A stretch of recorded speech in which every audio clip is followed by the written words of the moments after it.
রাজ্য সরকারের আইনজীবী কোনোভাবে কোর্টকে স্যাটিসফ্যাকশন দিতে পারলো না যে এই যে মামলা তারা করেছে সঞ্জয় ফাঁসি চেয়ে হাইকোর্টে, সেই মামলা যেন গৃহীত করা হয়। এই মামলা যে আদৌ অ্যাডমিট হয়েছে না এটা খারিজ করে দেওয়া হয়েছে সেটা এখনো বোঝা যাচ্ছে না। তার কারণ রাজ্য সরকারের আইনজীবী চরমভাবে ব্যর্থ। আপনারা যতই চেষ্টা করুন আপনারা হেরে গেছে। আপনার দিদিমণি ওই নবান্নে বসে হেরে গেছে। তাহলে কলকাতা পুলিশ চরমভাবে ব্যর্থ।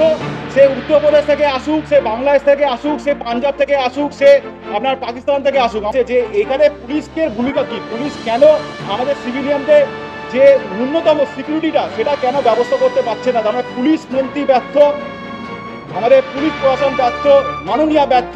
আপনি গদি ছাড়ুন, অন্য কাউকে বসতে দিন। এটা সেই মহামাটি মানুষের ইজ্জত আজকে লুটিয়ে পড়েছে, রাস্তায় গড়াগড়ি খাচ্ছে। কিছু নেকড়ে, কিছু শুকররা সেই ইজ্জত নিয়ে টানাটানি করছে, আর দিদিমণি ঠান্ডা করে বসে এগুলো দেখছে। কালকে কোর্টে অভয়া মামলার শুনানি ছিল, কি হলো কালকে কোর্টে আমাদের একটু বলুন।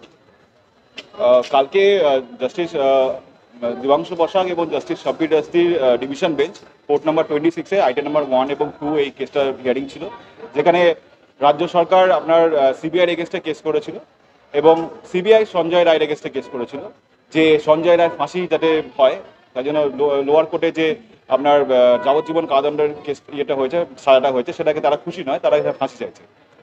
সেখানে এই হিয়ারিংয়ে আপনাকে বুঝতে হবে যে এখানে সিবিআই আইনজীবী ছিলেন হচ্ছে এসবি রাজু, তিনি ভার্চুয়ালি ডাইরেক্ট সুপ্রিম কোর্ট থেকে ছিলেন এবং রাজ্য সরকারের হয়ে সওয়াল করেছিলেন হচ্ছে আমাদের এজি সাহেব, তিনি হচ্ছেন কিশোর দত্ত। এবং এই হিয়ারিং 1.5 ঘন্টা ধরে চলেছে।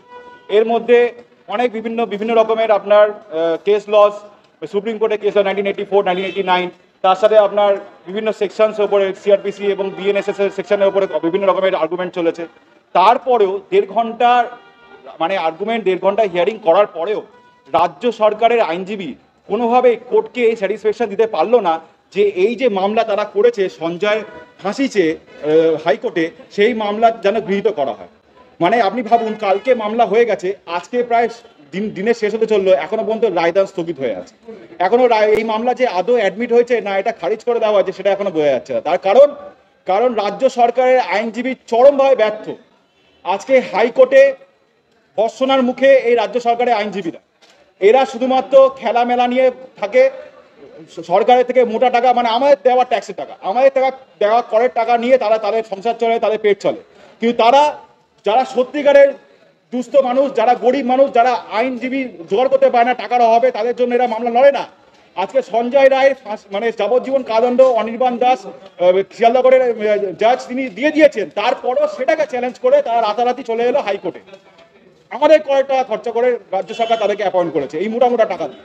তাহলে আমি সেটাই বুঝতে পারছি না যে এত কেন শতপ্রণোদিত সরকারের যে সঙ্গে সঙ্গে চলে এলো হাইকোর্টে। আর হাইকোর্টে সেই প্রশ্নই করেছে। হাইকোর্ট রাজ্য সরকারের এখতিয়ার নিয়ে প্রশ্ন করেছে যে তারা কি হাইকোর্টে এই মামলা করতে পারে, এই মামলা সিবিআই করতে পারে, এই মামলা অভয়ার যে বাবা মা আছে তারা করতে পারে, কিন্তু রাজ্য সরকার কি এই মামলা করতে পারে হাইকোর্টে, এটা নিয়ে প্রশ্ন। এবং সেটারই রায়দান এখনো পর্যন্ত স্থগিত আছে। আগামী দিন হয়তো তার রায়দান হবে, আমরা সেদিকে আমার চোখ আছে। সূত্র মারফত আমরা জানতে পেরেছি যে অভয়ার আইনজীবীর তরফ থেকে 55টা প্রশ্ন রাখা হয়েছিল, সেই প্রশ্নগুলো কি একটু যদি আমাদের জানান।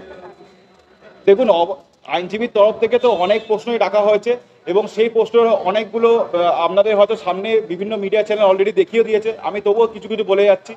যেমন হচ্ছে ধরুন, এই যে সঞ্জয় রায় ছাড়া আরও যারা আছে তাদের কেন ধরা হচ্ছে না, বা ধরা হলে তাদের সাপ্লিমেন্টারি চার্জশিট কেন এখনো পর্যন্ত পেশ করা হয়নি।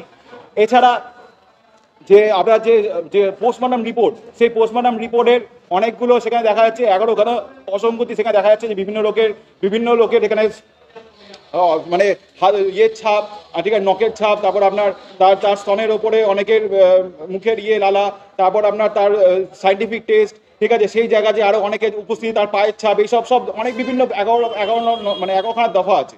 এই সবগুলো নিয়ে বিভিন্ন রকমের প্রশ্ন হাইকোর্টের কাছে রাখা হয়েছে এবং যার ফলে হাইকোর্ট নিজেও বুঝতে পারছে যে এই যে রাজ্য সরকারের যে হাইকোর্টে এসে যে দাবি যে এটাকে ফাঁসি দেওয়ার জন্য, সেটা পুরোপুরি যুক্তিযুক্ত নয়।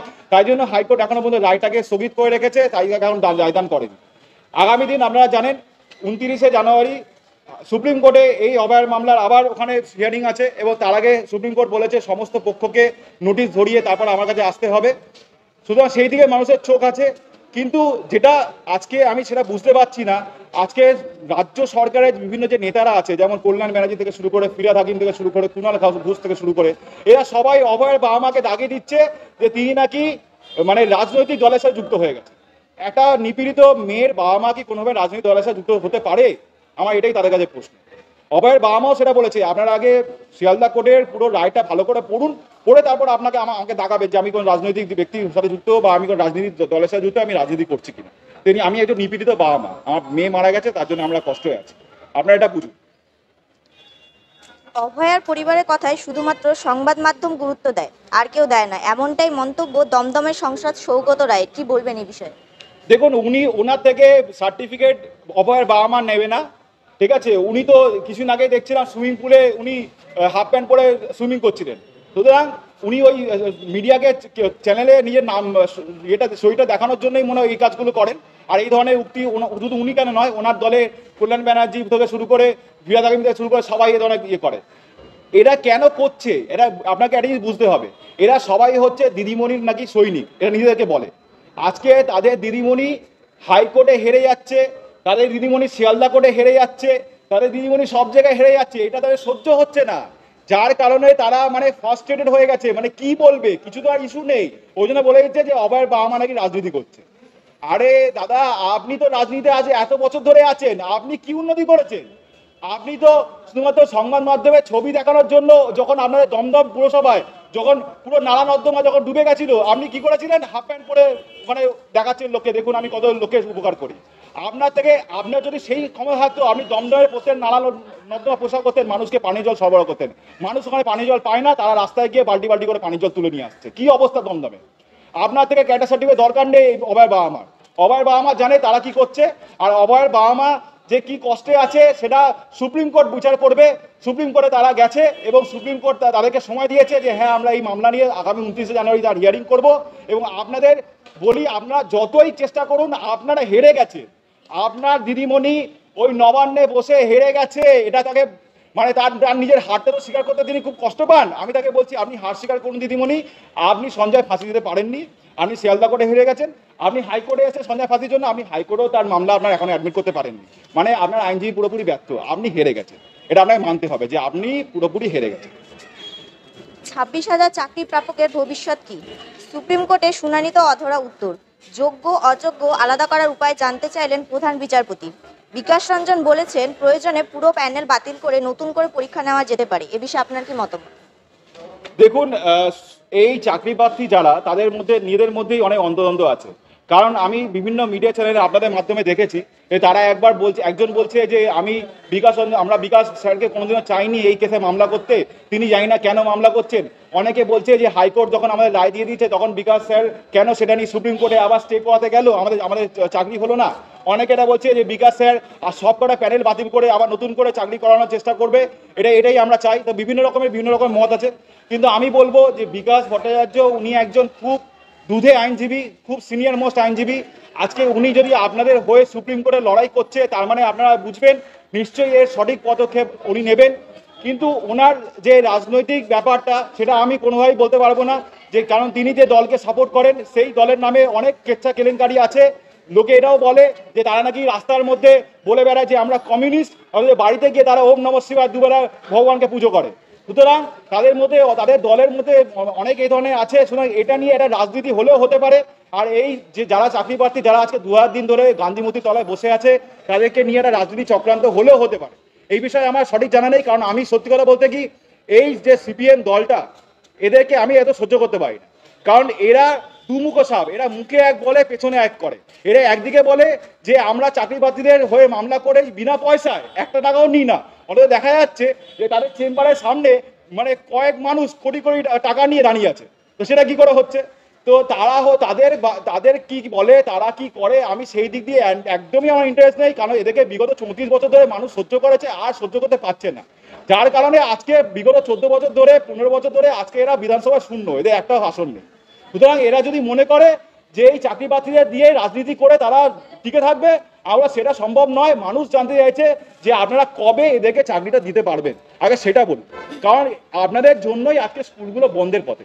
আজকে স্কুলে একটা টিচার নেই, আজকে একটা বাচ্চা ছেলেমেয়েরা স্কুলে গিয়ে পড়াশোনা করতে পারছে না, কারণ টিচার অভাবে। দিনের পর দিন স্কুলগুলোতে স্টুডেন্টের সংখ্যা মানে একদম জিরো হয়ে যাচ্ছে, স্কুলগুলো বন্ধ হয়ে যাচ্ছে। সেদিকে দয়া করে একটু মানবিক হন। আর আমি বলবো দয়া করে এদেরকে একটু যারা যোগ্য হয় তাদেরকে চাকরি দেওয়ার ব্যবস্থা করুন। আর এসএসসিকে বলবো যারা যোগ্য প্রার্থী আছে তাদেরকে প্যানেল প্রকাশ করুন। এভাবে ভাওতাবাজি করে ভুলভাল কথা মিডিয়ার সামনে বলে আর মানুষ নিতে পারছে না, আর খাচ্ছে না। এবার তাদেরকে যোগ্যদেরকে চাকরি দিন আর অযোগ্যদের বার করে দিন, দয়া করে সেটুকানি করুন, এটাই আপনাদের কাছে আর্জি। কলকাতায় বেআইনি অস্ত্রের রমরমা, 2টি আগ্নেয়াস্ত্র সহ 15 রাউন্ড গুলি সহ উদ্ধার। উত্তরপ্রদেশের 5 জনকে গ্রেফতার করা হয়েছে। সুরেন্দ্রনাথ কলেজের কাছে বৈঠকখানা রোডে অস্ত্রের কারবার। শিয়ালদায় কি কলকাতায় অস্ত্র পাচারের এপিসেন্টার, কি বলবেন? আজকে আপনারা দেখতে পাচ্ছেন সুরেন্দ্রনাথ কলেজ আমাদের খাস কলকাতার একটা নামকরা কলেজ, শিয়ালদা স্টেশনের থেকে ঢিলচোরা দূরত্বে। সেই কলেজের পুরো দেওয়াল সমেত গায়ে লাগোয়া 4-5 জন ওখানে বসে আছে অস্ত্র নিয়ে, এবং 15 রাউন্ড নাকি কার্তুজ নিয়ে ওখানে বসে আছে। আজকে আমি বলবো সেই এলাকাটা মুচিপাড়া থানার আন্ডারে, আমি জানি, কারণ আমি ওই থানার আমি প্রচুর কেস করেছি। তাহলে থানার অফিসাররা কি করছে?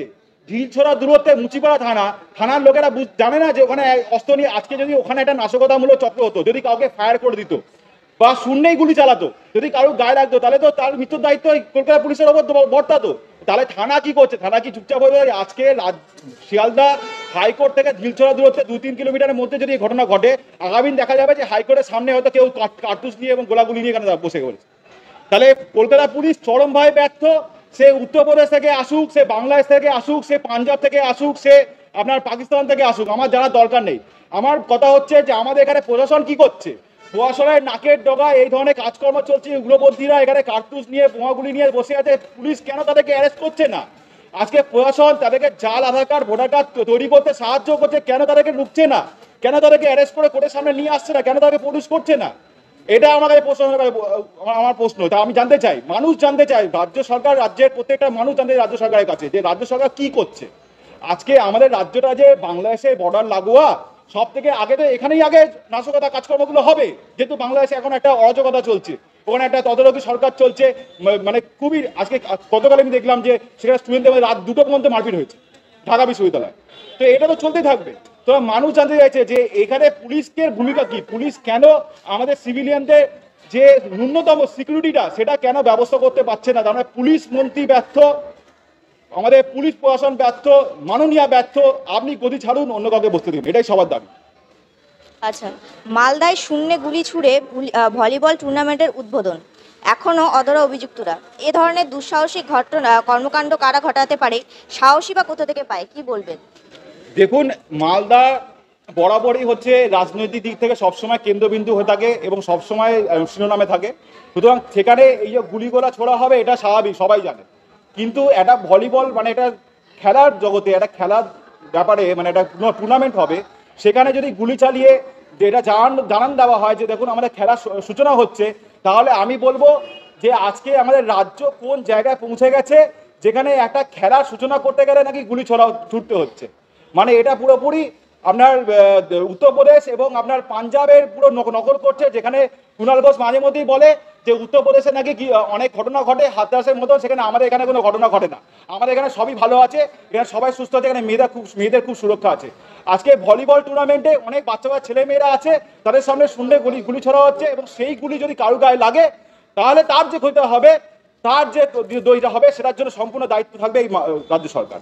তার বাবা মা উচিত ইমিডিয়েটলি রাজ্য সরকারের এগেইনস্টে হাইকোর্টে মামলা ফাইল করা। দিল্লি নির্বাচনের ঠিক আগে আবারও প্যারোলে জেল থেকে বেরিয়ে আসতে দেখা গেল ধর্ষণে দোষী সাব্যস্ত রাম রহিমকে, যা নিয়ে তৈরি হয়েছে তুমুল রাজনৈতিক আলোচনা। কি বলবেন এই বিষয়ে? দেখুন, রাম রহিম আজকে জেল থেকে ছাড়া পেয়ে গেছে, এটা তো খুবই দুঃখজনক ব্যাপার যে তিনি একজন ধর্ষকে আসামিতে কি করে ছাড়া পেল। কিন্তু আপনাকে এটা যদি বুঝতে হবে, আজকে আরজিকর যে ঘটনাটা, এই সঞ্জয় রায়, এটা কিন্তু একটা মাইলস্টোন। আজকে দেখুন, এটা নিয়ে কুলতলি যে সাজা পেয়েছে, সে তো হাইকোর্টে এসে বলেছে যে আমি ফাঁসি আমাকে দয়া করে হুজুর আপনি ফাঁসি কম করার ব্যবস্থা করুন, সাজাটা কম করার ব্যবস্থা। আর এই রাম রহিমও যদি সঞ্জয়ের কেসটাকে টেনে বলে যে আমাকেও তাহলে ফাঁসি থেকে আপনি বাদ দিন, আমাকেও যাবজ্জীবন বা অন্য কোনো সাজা দিন, এটা তো হতেই পারে। তার মানে এর থেকে প্রমাণিত হচ্ছে যে রাজ্য সরকার পুরোপুরি ব্যর্থ। রাজ্য সরকার কোনো ইনভেস্টিগেশনই করেনি, এবং সিবিআই যে ইনভেস্টিগেশন করবে সিবিআইয়ের কাছে সেই তথ্যগুলো তুলে দেয়নি। তার আগেই তো আর্জি করে সবাই জানতে পেরেছে যে সব কিছু ভেঙে চুরে একদম একাকার করে দেওয়া হয়েছে, সমস্ত এভিডেন্স সমস্ত মানে মুছে দেওয়া হয়েছে। তাহলে সিবিআই তদন্তটা করবে কি করে? রাজ্য সরকার যাকে ধরেছে তাকে নিয়ে সিবিআই কাটাছেড়া করে তাকে বলেছে হ্যাঁ হ্যাঁ এই দোষী। এটাই হচ্ছে। তো সেই সঞ্জয়কে রেফারেন্স টেনেই আগামী দিনে যারাই সাজাপ্রাপ্ত হবে ফাঁসি, তারাই দেখবেন এই হাইকোর্ট সুপ্রিম কোর্ট দৌড়াবে। এটা আপনারা দেখতে পাবেন। আপনারা যদি মানে মিডিয়া চ্যানেল বিভিন্ন জায়গায় থাকে, আপনারা প্রত্যেকটা জায়গায় লক্ষ্য রাখবেন, প্রত্যেকটা জায়গাতে বিভিন্ন জায়গায় এই সঞ্জয়ের রেফারেন্সটা টেনেই লোকেরা দেখবেন আগামী দিনে বিভিন্ন মানে আপার কোর্টে অ্যাপিল কোর্টে গিয়ে মাসি পিটিশন করবে এবং আমাদেরকে বলবে যে আমাদেরকে সাজা কমিয়ে দেওয়ার, বা আমাদের ফাঁসি সাজা যদি হয়ে থাকে বলবে আমাদের ফাঁসি সাজা কমিয়ে দেওয়া। তারা রেফারেন্স টানবে। এটার জন্য দায়ী রাজ্য সরকার। রাজ্য সরকার কেন একটা অভয়া বলে একটা বাচ্চা মেয়ে যে কর্মরত অবস্থায় 36 ঘন্টা ডিউটি করার পরেও সে আজকে প্রোটেকশন না পেয়ে ডিউটি অবস্থায় একটা সরকারি হাসপাতালে সে রেপ হয়ে মার্ডার হয়ে যাচ্ছে, এর জন্যে সরকার দায়ী। এর জন্য মাননীয়া দায়ী, যে মাননীয়া বলে যে মেয়েদের সুরক্ষা আমি দিতে পারি, মেয়েদের জন্য আমি আছি, মেয়েরাই মা মাটি মানুষ। সেই মা মাটি মানুষের ইজ্জত আজকে লুটিয়ে পড়েছে, রাস্তায় গড়াগড়ি খাচ্ছে কিছু নেকড়ে, কিছু শুকররা সেই ইজ্জত নিয়ে টানাটানি করছে, আর দিদিমণি ঠান্ডা করে বসে এগুলো দেখছে। আচ্ছা দিদিমণি, এটা উচিত রাস্তায় নেমে তাদের হয়ে আন্দোলন করা এবং বলা যে আপনি মা মাটি মানুষের সুরক্ষা দিতে পারছেন না, আপনি ব্যর্থ, আপনি সেই চেয়ার ছাড়ুন, সেই গদি ছাড়ুন, আপনার জন্য আজকে বাংলার মেয়েদের ইজ্জত দিয়ে খেলা হচ্ছে এবং এটা আমরা সহ্য করবো না। আপনার বিরুদ্ধে যতদূর সম্ভব এই আন্দোলন চালিয়ে যাব, বিভিন্ন মানুষ এই আন্দোলন চালিয়ে যাবে, হাইকোর্টে সুপ্রিম কোর্টে সব জায়গায় আন্দোলন চলবে এবং আপনাকে কোনোভাবেই যেভাবে হোক আপনাকে গরুচ্যুত করতে হবে এবং আপনাকে কোনোভাবে জিততে দেওয়া যাবে না। আপনি হেরেছেন, আপনি হারছেন এবং আপনি ভবিষ্যতেও হারবেন। আচ্ছা, শেষে প্রশ্ন এটাই করব যে আমরা বিভিন্ন সংবাদ মাধ্যমে বিভিন্ন জায়গায় দেখতে পাচ্ছি যে অভয়ের পরিবার বারবার করে দাবি করছে তারা সঞ্জয়ের ফাঁসি চান না। কেন তারা চান না, কি মনে হয় আপনার? দেখুন, তারা সঞ্জয়ের ফাঁসি কেন চান না এর পেছনে একটা কারণ আছে, সেটা আপনাদের বুঝতে হবে। এই হাওয়ায় যারা নেতা মন্ত্রীরা বলে বেড়ায় তাদের কথা বাদ দিন, আসল কারণটা বুঝুন। আজকে সঞ্জয় যে একটা শাস্তি পেয়েছে, দেখুন ধর্ষণ এবং ধর্ষণ এবং আপনার রেপে ধর্ষণ এবং মৃত্যু দণ্ডতে মানে মার্ডারে যে সর্বোচ্চ সাজা হয় সেটা হচ্ছে ফাঁসি, এবং যেটা সর্বনিম্ন সাজা হয় সেটা হচ্ছে যাবজ্জীবন। সুতরাং সে তো সর্বোচ্চ সাজাটা না পেলে সর্বনিম্ন সাজাটা তো পেয়েছে। 7 বছরের নিচে বা 10 বছরের নিচে তো তার কিছু হয়নি, তার তো বলেছে লাইফ ইমপ্রিজনমেন্ট, মানে মৃত্যু তাকে জেলে থাকতে হবে। এটাতে তারা খুশি। তারা জানে যে সঞ্জয় একা মেয়েটাকে রেপ বা মার্ডার করেনি, এর পেছনে এই সন্দীপ ঘোষ, এই টালা থানার ওসি, আরো অনেকে, বীরপাক্ষ বিশ্বাস, এরকম প্রচুর নাম আছে। তারা জানে এটা জেনেই তারা বলছে যে যারা আসল দোষী তাদেরকে দিদিমণি আড়াল করছে এবং তাদেরকে যাতে আড়াল না করতে পারে সেই জন্যই তারা উঠে পড়ে লেগেছে যে এই তদন্তটাকে এগিয়ে নেওয়া যাওয়া যায়। আপনারা শুনেছেন সঞ্জয়ের বাবা মা এটাও বলেছে, শিয়ালদা সেশন কোর্টের যিনি জাজ অনির্বাণ দাস, তিনি যে এই যে রায়টা দিলেন এতে তাদেরকে একটা পথ দেখিয়ে দিলেন যে তারা এই মামলাটি নিয়ে আরো দূরে এগিয়ে যেতে পারে। আজকে তিনি যদি সঞ্জয়কে ফাঁসি দিয়ে দিতেন, এই মামলা কেস ক্লোজ হয়ে যেত, রাজ্য সরকার জিতে যেত। সমস্ত যারা কালপ্রিট, যারা রাজ্য সরকারের দাবিদারি করে, তাদের ঝান্ডা নিয়ে ঘুরে বেড়ায়, তারা বেঁচে যেত। আজকে সেই জিনিসটাই হতে দেয়নি এই অনির্বাণ দাস, তার জন্যে তার বাবা মা প্রচন্ড খুশি এবং সেই জন্যে সেই খুশিটা সহ্য হচ্ছে না এই কল্যাণ ব্যানার্জি, এই ফিরাদ হাকিম, এই শৌকত রায়দের। তাই জন্য তারা বলছে যে অভয়ের বাবা মা নাকি আপনার রাজনীতি দলের সাথে যুক্ত হয়ে গেছে, তারা এটা নিয়ে রাজনীতি করছে। কোনো বাবা মা তার মেয়ের মৃত্যু নিয়ে রাজনীতি করতে পারে না। আপনার বাড়িতে আপনারও মেয়ে আছে, ফিরাদ হাকিমের দুটো মেয়ে আছে, কল্যাণ ব্যানার্জির মেয়ে আছে, শৌকত রায়ের মেয়ে আছে। আপনার মেয়ের সাথে যদি ঘটনা ঘটতো তাহলে আপনি তা সেই অভয় বাবা মার যে কষ্টটা সেটা আমরা বুঝতে পারতেন। কোনো বাবা মা তার মেয়ের মৃত্যু নিয়ে কখনো রাজনীতি করে না। তারা খুশি কারণ শিয়ালদা কোর্টে যে রায়টা হয়েছে তাদের পথ খুলে গেছে এবং এটা নিয়ে আগামী দিন সুপ্রিম কোর্টে এটা নিয়ে আবার রিইনভেস্টিগেশন, যেটা তারা মনে করছে যে আসল যারা কালপিট তাদেরকে খুঁজে বার করার একটাই পথ হচ্ছে যেটাকে রিইনভেস্টিগেশন করানো, সেটার পথটা যে খুলে গেছে তার জন্য তারা খুশি, সেই জন্যই তারা ফাঁসি চাইছে না।